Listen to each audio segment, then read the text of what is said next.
Have you ever sat in a quiet moment and asked yourself, is there something wrong with me just because I'm single? Picture this. You're at your favorite coffee shop, the aroma of freshly ground beans filling the air, and you overhear a couple sharing a laugh at the table next to you. You can't help but wonder if everyone else is out there, living this picture-perfect love story while you're stuck on page 1 of your own book.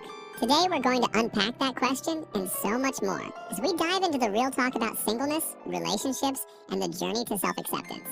Let me share a little secret. I've been where you are. There was a time when I felt like my worth was measured solely by the absence of a romantic partner. I'd look around and see friends coupling up, sharing inside jokes and planning futures together. And I'd think, what's wrong with me? Why can't I do that? It's a feeling that can hit you hard, like a sudden downpour on what you thought was a sunny day. Now, have you ever wondered why these questions keep echoing in your mind? Questions like, is there something wrong with me? Why haven't I found a partner yet? And the most daunting of them all, will I be alone forever? Throughout our conversation today, I'll be peeling back the layers of these questions, revealing the surprising answers hidden beneath them. Let's jump into our first story. A story about the times we doubt ourselves without even knowing why. I remember one evening when I was catching up with my friend Jamie over slices of cheesy pizza at a little diner downtown. Jamie leaned in and whispered, you know, sometimes I feel like I'm broken. Like there's this glitch in me that stops me from connecting with someone on that deep, romantic level. I nodded in understanding. It wasn't just Jamie. I've heard that same sentiment echoed in countless conversations. We all wonder if our single status is a reflection of our shortcomings. But here's the twist. Sometimes it isn't about being broken at all. Sometimes it's about where we're choosing to focus our energy. Let me ask you, could it be that our dedication to our careers or studies is simply a reflection of our passion for growth rather than an avoidance of love? Picture a young woman, let's call her Sarah, who pours her heart into her work. Every day she dreams big, dedicates countless hours to her craft, and yet when the topic of relationships comes up, she hesitates. Not because she's incapable of love, but because she's busy building a future where love might flourish on her own terms. Sarah's story reminds us that sometimes being single is not a state of inadequacy, but a conscious choice to prioritize one's ambitions. And what about those high standards we set for ourselves? I remember a conversation with my buddy Mark. He said, I know it sounds crazy, but I have this list, a manifesto of qualities I want in a partner. And every time I go on a date, I compare them against this mental checklist. Mark's candid admission made me laugh, but it also made me think. Isn't it possible that our lofty ideals are sometimes a double-edged sword? They can guide us to not settle for less than we deserve, but they might also keep us from embracing imperfect moments of connection. Now, let's switch gears and talk about society. The relentless background noise that often makes us feel isolated. How many times have you scrolled through social media, seeing your peers share snaps of cozy dinners, wedding announcements, or dreamy vacations with a special someone? It can create a false sense of urgency, making us believe that everyone is moving on to the next chapter of their love story, while we're stuck on the same page. I once attended a reunion where the room buzzed with couples chatter. In one corner, a group of friends, once inseparable, now seemed to speak a different language, one that celebrated partnership and togetherness. And there I was, sitting quietly, wondering if my solitude was a silent indictment of my worth. But here's a question I want you to mull over. What if society's blueprint for happiness isn't the only way to measure fulfillment? Consider Emily's experience. A lively soul who always felt the sting of loneliness when faced with endless wedding photos online. One day, while on a solo hike in the mountains, she realized that her moments of solitude were not voids to be filled, but spaces for introspection and self-growth. Emily discovered that her independence was her superpower, not a shortcoming. Let's dive deeper into the experiences of others. I've spoken with friends who've shared the most unexpected reasons behind their reluctance to jump into relationships. Take Alex, for instance, a person who once admitted, I'm terrified of love.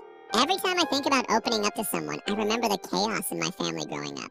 Alex's story is a powerful reminder that our past, with all its scars, can shape how we approach future connections. And then there's Taylor, who confessed with a wry smile, I just can't stand it when someone shows way too much interest right off the bat. It feels suffocating. Taylor's remark, though laced with humor, underscores a real challenge.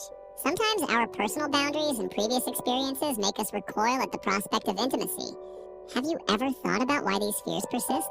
Let's talk a bit about attachment theory. The book Attached dives into this very subject, explaining how our early relationships shape our attachment styles, be it secure, anxious, or avoidant. For some of us, an avoidant attachment style might mean that we unconsciously steer clear of deep, committed relationships Because it feels safer to remain independent. Imagine a scenario where two friends, Sam and Jordan, are discussing their dating lives. Sam admits, "I can't help but wonder if I'm wired to avoid closeness. It's like there's an invisible wall between me and the idea of love." Jordan, always the thoughtful one, adds, "Maybe it's not that we don't want love. It's that our minds have built these walls to protect us from getting hurt." Their conversation is a window into the complex interplay between our past experiences and the choices we make in love. Now, let's take a moment to talk about something we all struggle with at times: negative self-talk. It's easy to focus on every flaw when you're single, to let the inner critic amplify every insecurity. I once sat down with a friend who kept asking, "Why can't I be more like them?" It was a series of questions that left her doubting her every move. But what if, instead of fixating on what's missing, we start celebrating our strengths?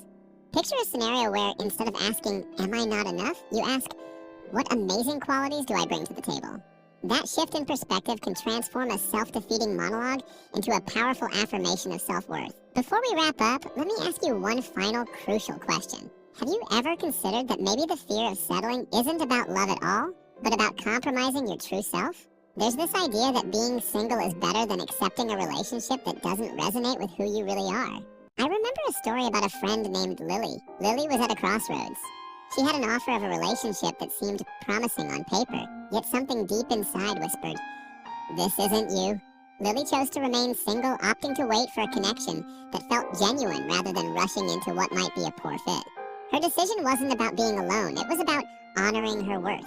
It reminds me of the insights from How to Not Die Alone, which encourages us to rethink what stability means. Instead of settling for convenience, we can choose the path that leads to genuine fulfillment.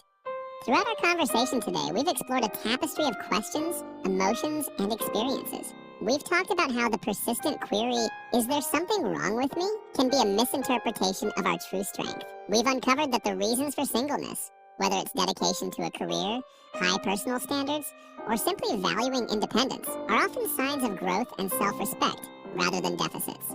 I want you to take a moment and reflect on this. Every story we've shared, every question we've pondered, isn't there a thread of resilience woven through it all?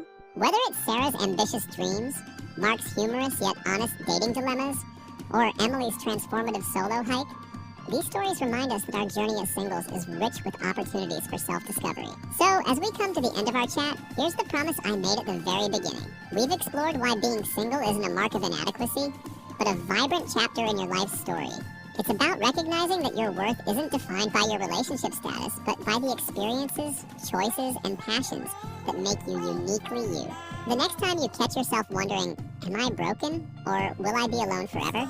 remember that these questions are just part of a much larger conversation. A conversation where every answer is a stepping stone toward greater self-love. Thank you for spending this time with me.